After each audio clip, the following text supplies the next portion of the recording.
Now beginning a new series of brief interpretations of the portion of the week. I'd appreciate as much feedback as possible by email. I would also gladly try to answer your questions. And I'd like, for the first, to attempt to understand what was the nature of that which is called original sin. What was really the transgression of Adam and Eve in eating the fruit of knowledge of good and evil? The most obvious question: how could they choose to do evil if they did not yet have choice to choose evil? This is called the tree of knowledge of good and evil. And there are many commentaries who have understood that until this particular point, Adam and Eve were like the sun, moon, and the stars. They were functional rather than moral beings. And if that's the case, how could they possibly choose against God's will? The second issue, the serpent says, and the serpent is obviously Satan, the evil instinct within the human being. The serpent says, you know why you can't eat of this fruit? Because the moment you eat of it,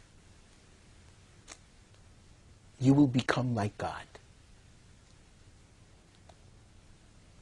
And there are many commentaries who maintain that the serpent spoke the truth.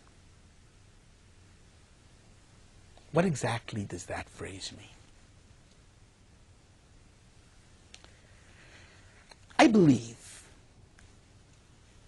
that the fundamental key to understanding what their sin was lies in a fascinating verse in Genesis chapter 1, verse 6. And the woman, Eve, saw that the tree was good for food. Good for food means no calories, no cholesterol. You could eat it for free. It was lustful for the eyes. It had a magnificent presentation. It looked very desirable. And it was sweet to make one wise. Somehow it activated, like proteins, the synapses of the brain. So if the fruit was so good and so desirable, why did God forbid it? And I believe that this sin is the oldest sin of humanity. It's the sin in which the human being defies God. The Bible is a very special book. And probably its most special quality of all is that it presents a certain vision of human morality. God chose Abraham initially because he was a man of righteousness and of morality and justice. That's in Genesis chapter 18.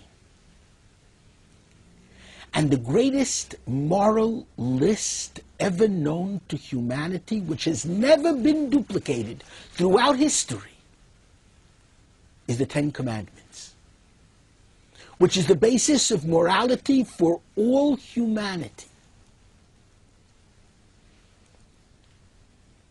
So what God says, in effect, to Adam and Eve is that I must be the arbiter of what is good and what is evil.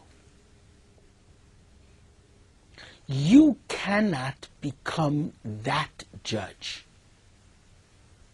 for a very simple reason. As Freud teaches in Civilization and Its Discontents, when it comes to self-justification, for a person justifying what he wants to do, every human being becomes a genius.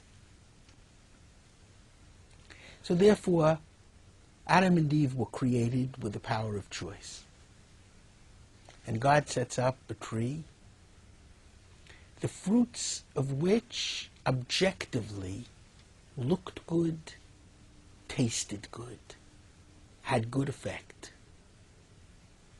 What was wrong was that God said, don't eat of these fruits. Because the goodness that you see is a subjective goodness. You feel it will be good for you. And God, on the other hand, believes that the system of morality must be beyond the subjective desire of any individual human being. Because as Freud said, and as I mentioned before, if you want to do something, you'll find 100 reasons to justify it.